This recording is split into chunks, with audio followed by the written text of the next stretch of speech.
Good morning world, good morning Philippines. Datagan. Sobraan ka hyper sa energy mo na ni resulta. Ako pag yung ipangutana akong videographer dia, okay ra ba nakuha ra ba to ni mga eksena kay sayang kayo kung pagka careless whisper kung wala nimo nakuha. Mga orasa patulong day ko sa kuang planta kay lagi nagproblema na po ko ug unsa na pisud ano namo karong buntaga. Kay wala man ko naka-duty sa akong opisina, dire na lang ko sa kuang planta basin dai na koy makit-an dire nga pwede na ko itak-ang sa akong kalaha. Perti gyud ay pagkatsambaha kay naa na gyud koy matak ang ani sa kalaha pero murag na ako'y nakita. Pero naglibog ko og unsaon ni sa manok ning bato. Idukdok guro ni sa ulo kung kinsay manguha siyang itlog nga pertira bang dagana. Isa ra ka buok. Unya nakoy nakita. Ngano maninok. Bantog gaday nagduda ko nga naa gyud kabit ako ang bana kay ang boxing shirt nga wala di ay naabot day ni sa imuha. Marog gyud kanok.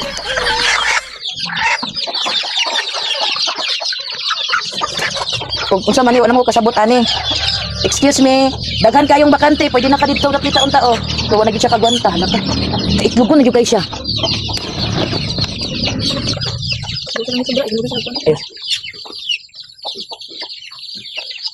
Oh my God. Okay ra ka di anok, giilugan man kanok.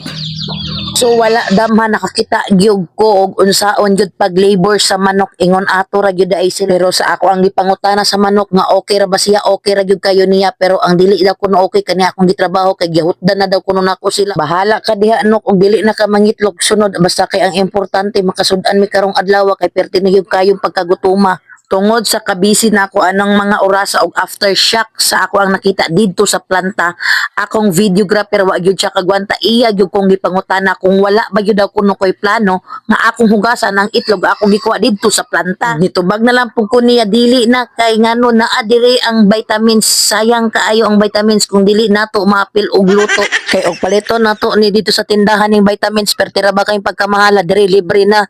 So no choice siya, niyango na lang gyud siya.